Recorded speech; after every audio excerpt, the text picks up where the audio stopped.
서울 외곽의 낡은 아파트, 곰팡이 냄새가 희미하게 배어있는 작은 방에서 나는 매일 밤 모바일 뱅킹 앱을 켰다.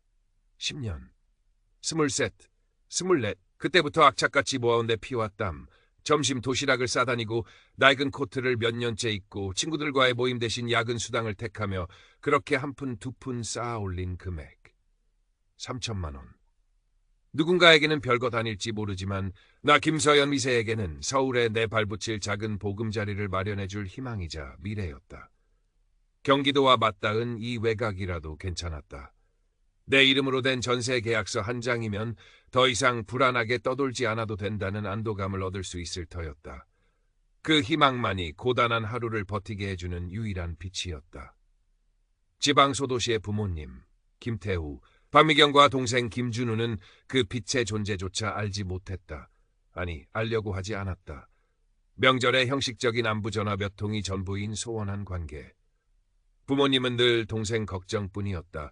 건칠한 외모에 번지르르한 말솜씨를 가졌지만 노력이라곤 모르고 쉽게 얻으려는 기회주의자. 대학 졸업 후 변변한 직장 하나 구하지 못하고 지방 본가에서 게임만 하던 준우가 갑자기 서울에 올라오겠다고 했을 때 부모님은 내게 전화를 걸어 애원하듯 부탁했다. 서연아, 준우가 서울에서 뭘 좀 해보려고 한대. 당분간만 내 아파트에서 지내게 해주면 안 될까? 네가 옆에서 좀 챙겨주고. 장녀로서의 책임감, 부모님께 인정받고 싶은 일말의 기대감, 그리고 철없는 동생에 대한 아주 미약한 애정. 그 세 가지가 뒤섞여 나는 결국 고개를 끄덕였다. 내 작은 아파트에 방 하나를 내어주기로 했다.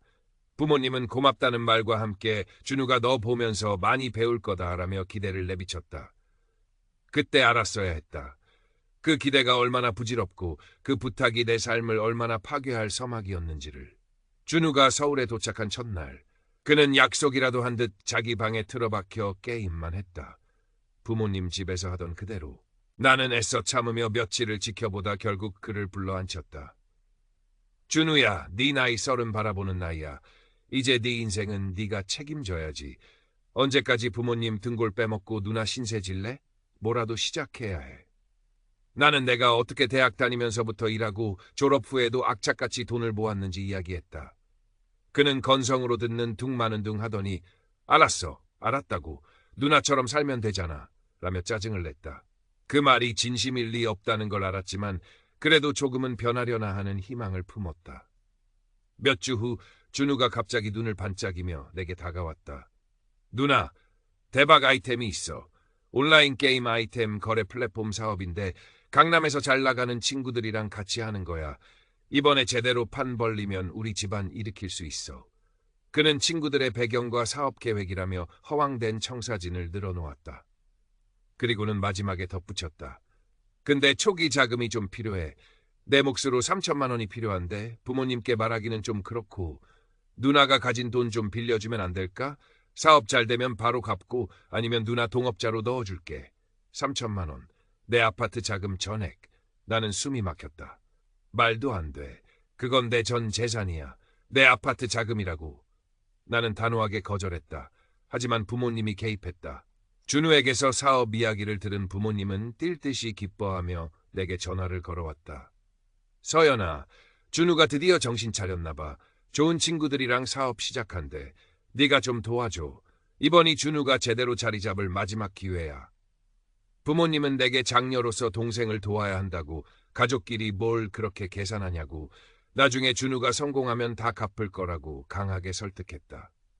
그들의 목소리에는 기대감과 함께 어쩌면 아들이 아닌 나에게서라도 성공의 가능성을 보고 싶은 절박함이 섞여 있는 듯했다. 나는 밤새 고민했다. 혹시 이번에는? 부모님의 끈질긴 설득과 희미한 기대감, 그리고 동생에 대한 마지막 애정으로 나는 결국 피땀 흘려 모은 3천만 원을 내어주기로 마음먹었다. 결정을 내린 후 나는 변호사 친구 이지혜를 찾아갔다. 이지혜는 내 이야기를 듣자마자 펄쩍 뛰었다. 야, 너 미쳤어? 네 전 재산을 내 동생한테? 그것도 사업 계획서 하나 제대로 안 보고? 아무리 가족이라도 이건 아니지. 이지혜는 내게 현실을 직시하라고 충고했다. 하지만 나는 이미 마음을 굳힌 상태였다. 이지혜는 한숨을 쉬더니 그럼 최소한의 안전장치는 마련해야 한다며 차용증과 동업계약서 성격의 법적 문서를 작성하자고 제안했다. 원금 상환 기한, 이자, 사업 실패 시 원금 반환 의무 등을 명확히 명시하는 내용이었다. 나는 준우에게 이지혜가 작성해준 문서를 내밀었다. 준우는 문서를 읽어보더니 얼굴을 찌푸렸다. 누나, 가족끼리 뭘 이런 걸 해? 서운하게 왜 그래? 그는 또다시 가족끼리를 들먹이며 서명을 거부하려 했다. 하지만 나는 이번에는 물러서지 않았다. 준우야, 이건 사업이야. 가족관계랑은 별개로 명확하게 해둬야 나중에 문제가 없어. 그리고 이건 내 전 재산이야. 나도 내 미래를 지켜야 할 거 아니야. 내 단호한 태도에 준우는 마지못해. 하지만 눈빛에는 불만과 불안함이 가득한 채로 문서에 서명했다. 나는 그의 불안한 눈빛을 보며 마음 한구석이 찜찜했지만 그래도 이제 약속했으니 지키겠지. 스스로를 다독였다. 돈을 받은 준우는 다음날 바로 강남 테헤란로 인근의 고가 오피스텔로 이사간다고 통보했다. 친구들과 사업 준비에 몰두해야 한다나. 나는 그의 성급함에 또다시 불안했지만 그래도 이제 시작하는구나 싶어 애써 긍정적으로 생각하려 했다. 몇 주 동안 준우와는 가끔 문자로 연락했다. 그는 사업이 순조롭게 진행되고 있다며 좋은 소식만 전했다.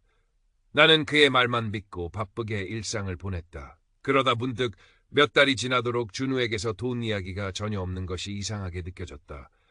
사업이 잘 되면 최소한 이자라도 줘야 하는 거 아닌가? 불안한 마음에 나는 모바일 뱅킹 앱을 켰다. 내 눈을 의심했다. 3천만 원이 들어있어야 할 계좌 잔액이 10만 원대로 쪼그라들어 있었다. 심장이 쿵쾅거리고 손이 떨렸다. 설마 아니겠지. 나는 준우에게 전화를 걸어 다급하게 물었다. 준우야, 계좌에 돈이 왜 이래? 어디 쓴 거야? 준우는 처음에는 얼버무렸다. 사업 자금으로 썼다고, 곧 회수될 거라고. 하지만 내 목소리가 점점 격앙되자 그의 목소리도 작아졌다. 결국 그는 실토했다. 사업은 시작도 안 했다고. 강남 친구들과 어울리며 온라인 도박에 빠졌고 그 돈을 모두 잃었다고. 그의 목소리에는 미안함보다는 체념과 짜증이 섞여 있었다. 미안해 누나. 근데 친구들이 다 하길래. 금방 딸 줄 알았어. 조금만 기다려주면 어떻게든 다시 구해볼게. 나는 아무 말도 할 수 없었다.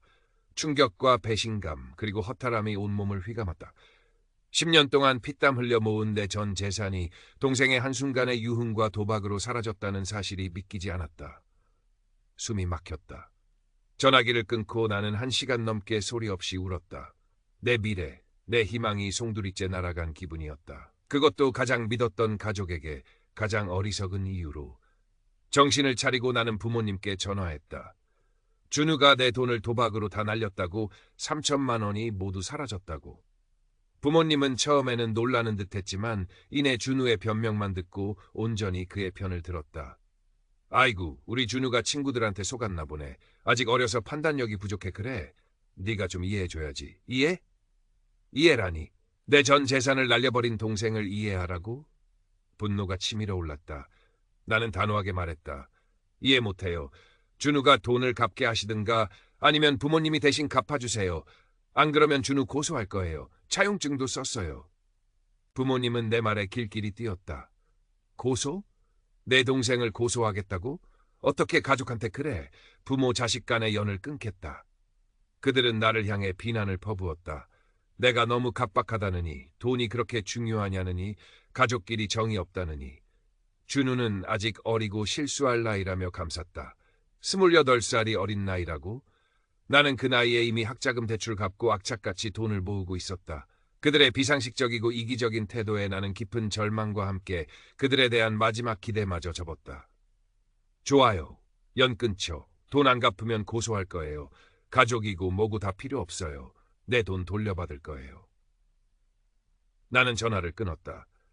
가족이라는 이름 뒤에 숨겨진 민낯을 본 순간이었다. 며칠 후 나는 이지혜 변호사와 함께 김준우를 상대로 대여금 반환 소송을 제기했다. 부모님은 소송장을 송달받고 난리가 났다. 준우는 친구들 오피스텔에 숨어 지내며 겁에 질린 듯 연락해왔지만 나는 흔들리지 않았다. 부모님은 온갖 방법으로 나를 회유하려 했다. 미안하다는 사과, 애원, 그리고 다시 한번 관계 단절을 들먹이는 협박까지. 하지만 나는 이미 그들에게서 등을 돌린 후였다. 내 피와 땀으로 모은 돈이 그들의 비뚤어진 사랑과 동생의 무책임함 때문에 사라졌다는 사실이 나를 강하게 만들었다. 내 미래는 내가 지켜야 했다. 그들은 이미 내게 아무것도 아니었다. 소송 절차가 진행되는 와중에 어머니의 남동생인 삼촌 박영철에게서 연락이 왔다. 삼촌은 어머니와 나의 갈등 소식을 듣고 마음이 편치 않았다며 조심스럽게 입을 열었다. 서연아, 사실 너 대학 등록금 말이야. 내 부모님이 다 내준 게 아니야. 삼촌은 10여 년 전에 충격적인 사실을 고백했다. 내가 대학에 들어갈 무렵 부모님은 내게 학비를 대주는 생색을 내며 열심히 공부해서 꼭 갚으라고 말씀하셨다. 나는 그 말을 믿고 졸업 후부터 지금까지 틈틈이 부모님께 생활비 명목으로 돈을 보내드렸다.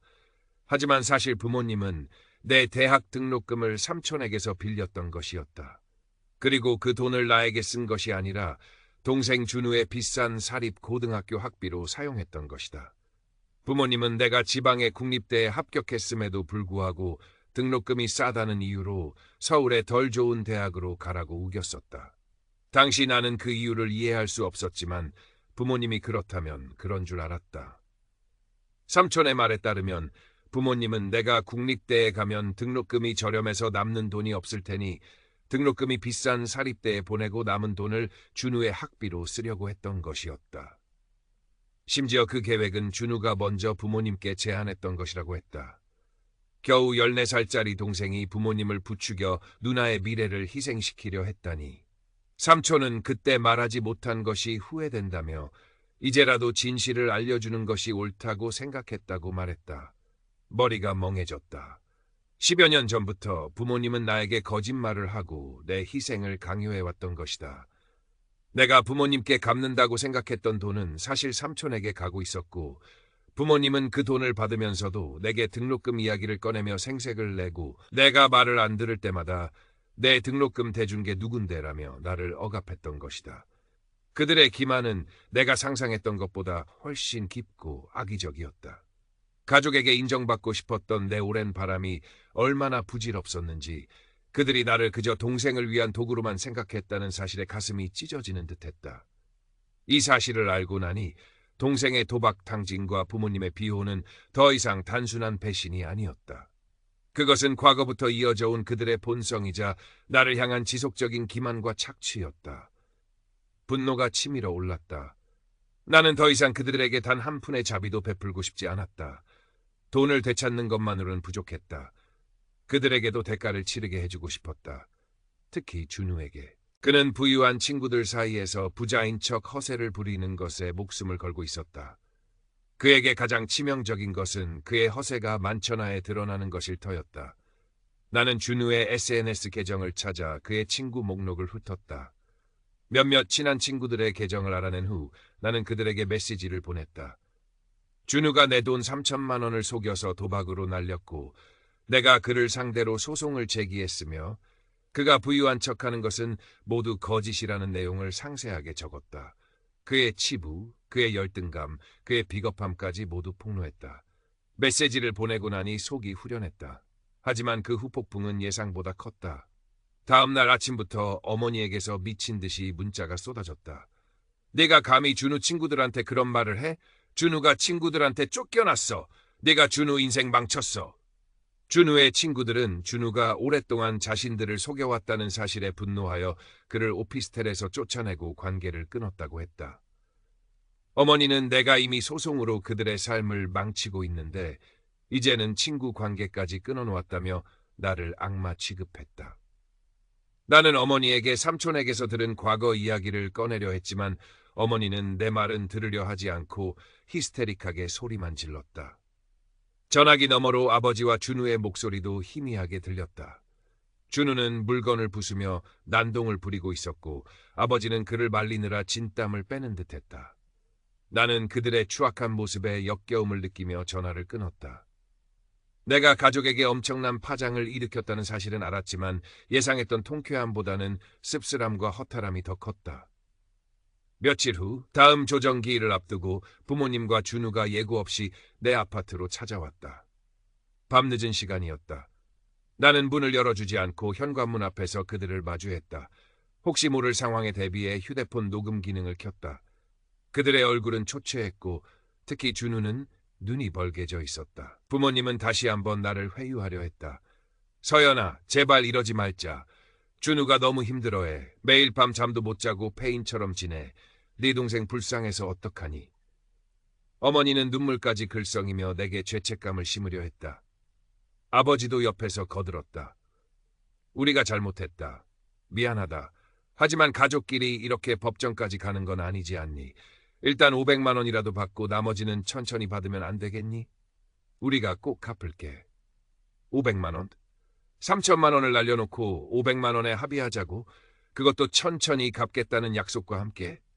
나는 어이가 없었다. 그들은 여전히 자신들의 잘못을 온전히 인정하지 않고 피해자인 나에게 희생을 강요하고 있었다. 게다가 그들이 돈이 없는 것도 아니었다.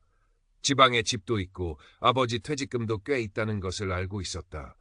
그저 나에게 돈을 돌려주기 싫을 뿐이었다. 나는 단호하게 말했다. 합의 안 해요. 3천만 원 전액 아니면 합의는 없어요. 그리고 변호사 없이는 더 이상 대화하지 않겠다고 말씀드렸을 텐데요. 나는 과거 등록금 이야기를 꺼내려다 멈췄다. 지금은 감정 싸움을 할 때가 아니었다. 내 단호한 태도에 준우가 폭발했다. 야, 너 진짜 너무하는 거 아니야. 내가 뭘 그렇게 잘못했다고 그래? 네가 뭔데 내 인생을 망쳐? 그는 격분하여 내게 욕설을 퍼붓고 소리쳤다. 내가 이렇게 나오면 나도 가만히 있지 않을 거야. 두고 봐, 후회하게 해줄 테니까. 그의 눈빛은 광기로 번들거렸고 나는 순간적으로 공포를 느꼈다. 분노를 이기지 못한 준우는 그대로 내 아파트 현관문을 발로 세게 걷어찼다. 팜! 하는 굉음과 함께 문이 흔들렸다. 나는 너무 놀라 숨을 멈췄다. CCTV에 다 찍혔어! 나는 애써 침착하게 소리쳤다. 그제야 그들은 당황한 얼굴로 뒤돌아 황급히 자리를 떴다. 그들이 떠난 후 나는 떨리는 손으로 문을 살폈다. 다행히 문이 부서지지는 않았지만 준우가 발로 찬 자리가 심하게 찌그러지고 나무가 스플린트되어 있었다. 나는 부서진 문 사진을 여러 장 찍고 휴대폰 녹음 파일을 확인했다. 준우의 폭언과 협박 그리고 문을 부수는 소리까지 선명하게 녹음되어 있었다. 아파트 관리실에 연락해 CCTV 영상도 확보했다. 이 모든 증거들을 이지혜 변호사에게 보냈다. 이지혜는 증거들을 확인하고는 말했다. 잘했어, 서연아. 이제 우리가 유리해졌어. 이건 특수 재물 손괴 협박죄까지 해당돼. 네가 원하면 준우 감옥에 보낼 수도 있어. 나는 준우를 감옥에 보내고 싶은 마음은 없었지만 이 증거들이 가족을 압박하는 데 큰 힘이 될 것이라는 것을 알았다. 더 이상 그들의 감정적인 호소나 협박에 휘둘릴 필요가 없었다. 나는 증거를 가지고 그들을 몰아붙일 준비를 마쳤다. 다음 조정기일, 나는 이지혜 변호사와 함께 법원에 출석했다. 부모님과 준우는 초조한 얼굴로 앉아 있었다. 조정이 시작되자 이지혜 변호사는 침착하지만 단호한 어조로 우리의 입장을 밝혔다. 김서연이 10년간 피땀 흘려 모은 3천만 원을 동생 김준우에게 빌려주었고 김준우는 그 돈을 사업이 아닌 도박으로 탕진했으며 이에 대한 명백한 증거, 차용증, 모바일 뱅킹 기록가 있다고 설명했다. 그리고 지난번 부모님과 김준우가 김서연의 집에 찾아와 소액 합의를 강요하고 김준우가 현관문을 파손하며 협박한 사건에 대해 언급했다.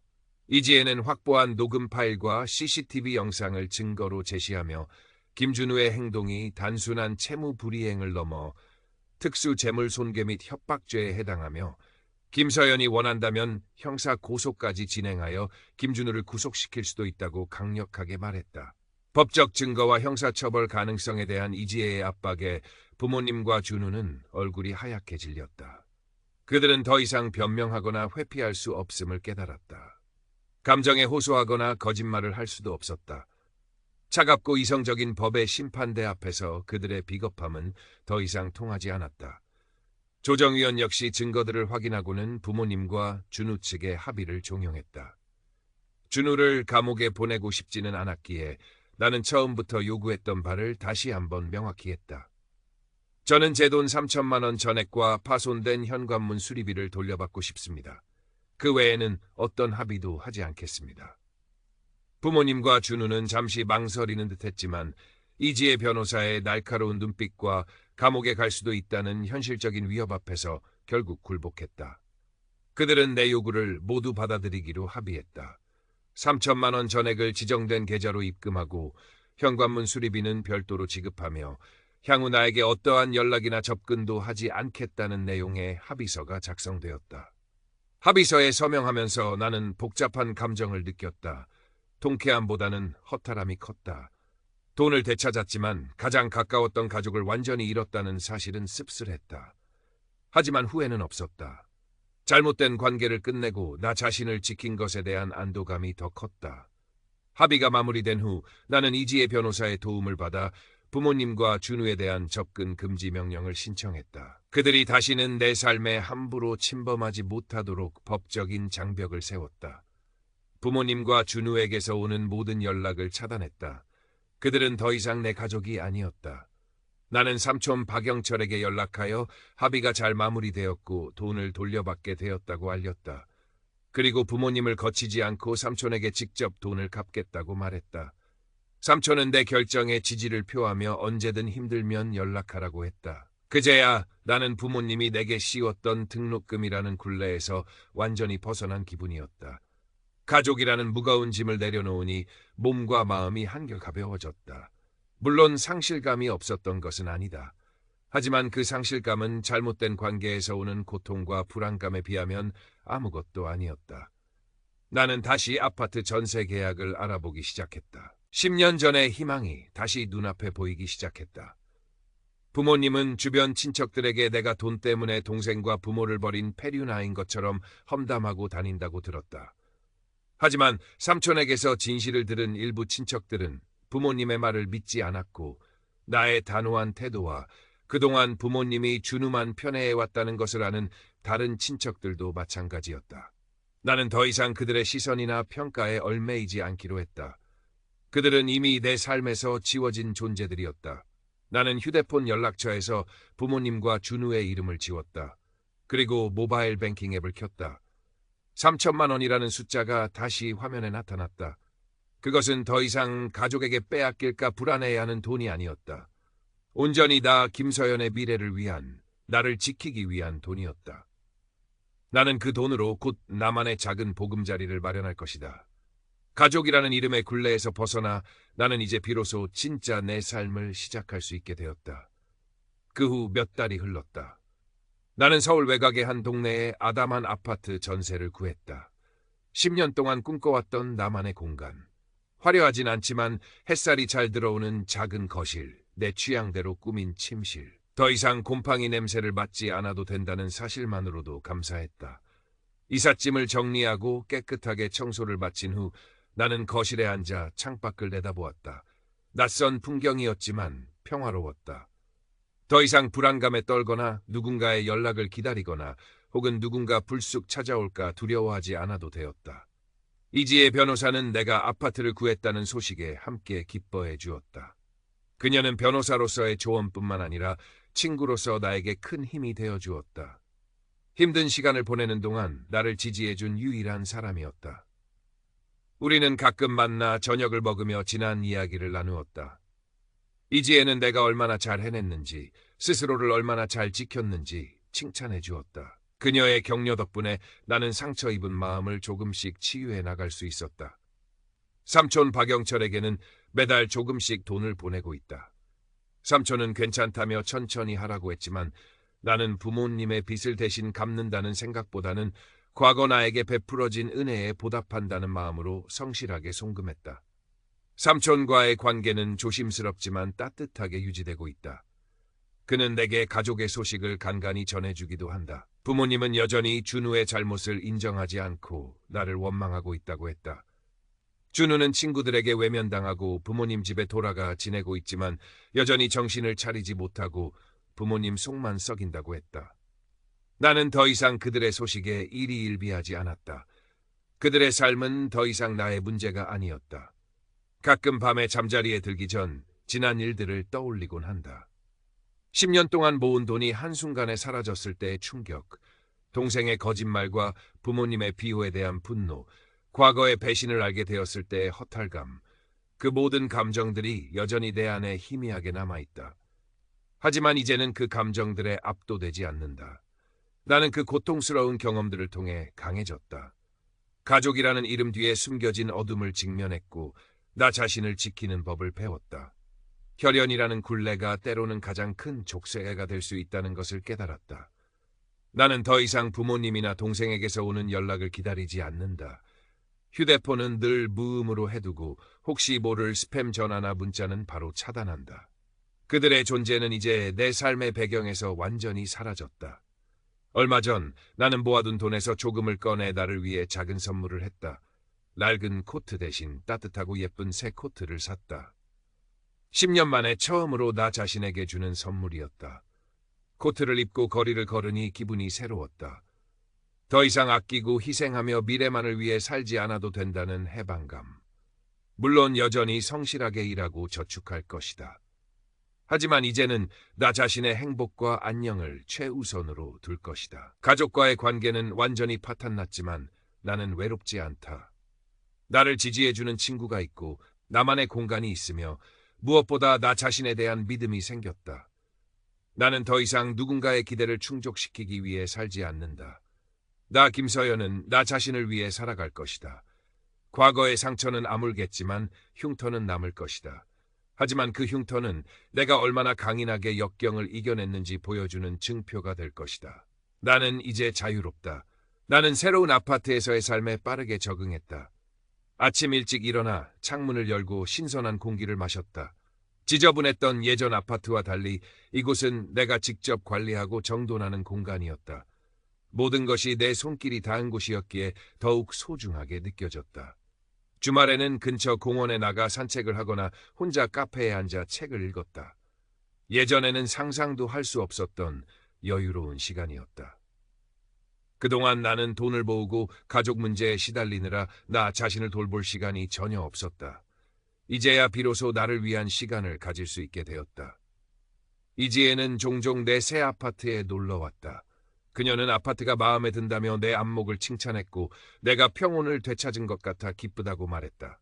이지혜는 내가 가족 문제로 힘들어할 때마다 옆에서 묵묵히 지켜봐주고 현실적인 조언을 아끼지 않았다. 그녀가 아니었다면 나는 아마 무너졌을지도 모른다. 이지혜, 정말 고마워. 네가 없었으면 나 어떻게 됐을지 몰라. 진심으로 말했다. 이지혜는 웃으며 내 어깨를 두드렸다. 뭘, 당연한 일을 한 거지. 내가 잘 이겨내줘서 고마워. 삼촌 박영철에게는 매달 정해진 날짜에 일정한 금액을 송금했다. 송금할 때마다 짧은 감사 문자를 함께 보냈다. 삼촌은 가끔 답장을 보내와 잘 지내는지 안부를 물었다. 부모님 이야기는 거의 하지 않았다. 나 역시 굳이 묻지 않았다. 그들의 삶은 이제 나와는 완전히 분리된 영역이었다. 물론 가족과의 단절이 쉬운 것만은 아니었다. 명절이나 가족 행사가 다가오면 마음 한구석이 허전해지기도 했다. 다른 친척들은 나를 어떻게 생각할까? 부모님은 정말 나를 완전히 포기했을까? 준우는 정말 정신을 차리지 못하고 있을까 하는 생각들이 스쳐 지나갔다. 하지만 그런 생각들이 오래 머물지는 않았다. 나는 이미 그들과의 관계에서 오는 고통이 단절에서 오는 외로움보다 훨씬 크다는 것을 경험으로 알고 있었다. 그들은 나에게 상처와 고통만을 안겨주었을 뿐 진정한 사랑이나 지지가 아니었다. 어머니는 내가 주변 친척들에게 자신들의 치부를 폭로하고 나를 불쌍한 피해자로 만들고 있다고 주장하며 나를 모함하고 다닌다고 했다. 삼촌에게 들은 이야기였다. 하지만 다행히도 많은 친척들은 어머니의 말을 그대로 믿지 않았다. 그동안 부모님이 준우를 노골적으로 편애하고 나에게는 무관심했던 것을 지켜봐왔기 때문일 것이다. 어떤 친척들은 나에게 몰래 연락하여 부모님의 행동이 너무했다며 나를 위로하기도 했다. 나는 그들에게 굳이 자세한 이야기를 하지 않았다. 그저 잘 지내고 있어요 라고만 답했다. 나는 더 이상 가족이라는 이름에 얽매이지 않았다. 나 김서연은 독립적인 개인이었고 나 자신의 행복과 안전을 추구할 권리가 있었다. 과거의 상처는 나를 아프게 했지만 동시에 나를 성장시켰다. 나는 이제 더 이상 과거에 묶여있지 않았다. 새로운 삶은 평화로웠다. 아침에 눈을 뜨면 오늘 하루 무엇을 할지 스스로 계획했다. 일하고 운동하고 친구를 만나고 책을 읽고 맛있는 음식을 먹었다. 이 모든 것이 나를 위한 시간이었다. 더 이상 누군가의 짐이 되거나 누군가의 기대를 충족시키기 위해 애쓰지 않아도 되었다. 나는 내 삶의 주인이 되었다. 준우가 도박으로 날린 돈, 부모님이 과거 나에게 저지른 기만, 그 모든 것들은 잊을 수 없는 기억이 되었다. 하지만 그 기억들이 더 이상 나를 지배하지는 못했다. 나는 그 기억들을 발판 삼아 더욱 단단해졌다. 가족과의 관계는 파탄났지만 나는 나 자신을 되찾았다. 그것만으로도 충분했다. 나는 종종 내가 10년 동안 모은 3천만 원의 의미에 대해 생각했다. 처음에는 아파트 전세 자금이라는 구체적인 목표가 있었다. 하지만 그 돈이 가족의 손에 의해 사라질 위기에 처하고 그 과정에서 가족의 민낯을 보게 되면서 그 돈은 단순히 숫자를 넘어선 의미를 갖게 되었다. 그것은 나의 독립, 나의 노력, 나의 가치, 그리고 내가 나 자신을 지키기 위해 싸워야 하는 이유를 상징하게 되었다. 돈을 되찾았을 때 그것은 단순한 재산의 회복이 아니라 나 자신의 가치와 존엄성을 되찾은 것과 같았다. 물론 법적 절차를 밟는 과정은 쉽지 않았다. 가족을 상대로 소송을 해야 한다는 사실 자체가 큰 심리적 부담이었다. 주변의 시선, 가족 내부의 비난, 이 모든 것을 견뎌내야 했다. 하지만 이지혜 변호사의 지지와 나의 단호한 결심 덕분에 흔들리지 않을 수 있었다. 특히 부모님과 준우가 내 아파트에 찾아와 난동을 부리고 협박했을 때 나는 두려웠지만 동시에 그들의 추악함에 대한 분노가 더 컸다. 그 순간 나는 더 이상 물러설 곳이 없다는 것을 깨달았다. 그들이 나에게 가한 폭력과 협박은 내가 법적 대응을 선택한 것이 얼마나 정당했는지를 증명해 주었다. 녹음과 CCTV 영상은 단순한 증거가 아니라 나 자신을 지키기 위한 방패였다. 조정기일에서 증거를 제시하며 그들을 압박했을 때 그들의 얼굴에 스치는 당황함과 공포를 보며 복잡한 감정을 느꼈다. 통쾌함보다는 씁쓸함이 컸다. 한때는 가장 가까웠던 사람들이 저렇게 비참하게 굴복하는 모습을 보는 것은 마음 아픈 일이었다. 하지만 그들이 스스로 자초한 결과였다. 그들이 진심으로 미안해하고 반성했다면 어쩌면 상황은 달라졌을지도 모른다. 하지만 그들은 마지막 순간까지도 자신들의 잘못을 축소하고 나에게 책임을 전가하려 했다. 그들의 이기심과 비겁함은 변함이 없었다. 합의서에 서명하고 법원을 나서는 길, 서울 서초동의 차가운 공기가 얼굴에 와닿았다. 모든 것이 끝났다는 안도감과 함께 이제 정말 혼자가 되었다는 실감이 밀려왔다. 가족이라는 울타리가 사라진 자리에는 막막함도 있었다. 하지만 나는 알고 있었다. 그 울타리는 사실 나를 보호하는 것이 아니라 가두는 것이었다는 것을. 그 안에서 나는 늘 희생하고 상처받아야 했다. 이제 나는 그 낡은 울타리에서 벗어나 나만의 새로운 집을 지을 것이다. 아파트 전세 계약을 마치고 이사 날짜를 잡았을 때 나는 다시 한번 모바일 뱅킹 앱을 열어 잔액을 확인했다. 3천만 원과 수리비가 고스란히 들어와 있었다. 그 돈은 이제 나에게 자유와 독립을 상징했다. 과거의 속박에서 벗어나 나아가게 해줄 날개였다. 삼촌 박영철에게 송금할 때마다 나는 부모님께 속았던 과거를 떠올렸다. 14살짜리 동생의 학비를 위해 딸의 미래를 기만했던 부모님. 그들의 비뚤어진 사랑과 이기심은 나에게 깊은 상처를 남겼다. 하지만 삼촌의 용기 있는 고백 덕분에 나는 진실을 알게 되었고 그들의 기만에서 완전히 벗어날 수 있었다. 삼촌에게 돈을 갚는 행위는 단순한 채무 이행을 넘어 나를 지지해준 사람에게 감사하고 잘못된 과거를 바로잡는 의미를 가졌다. 나는 이제 부모님과 동생을 용서할 수 있을까? 아마 영원히 쉽지 않을 것이다. 그들이 내게 입힌 상처는 너무 깊다. 하지만 용서하지 못한다고 해서 그 증오심에 사로잡혀 살고 싶지는 않았다. 나는 그저 그들을 내 삶에서 완전히 분리하고 나 자신의 행복을 찾아 나아갈 것이다.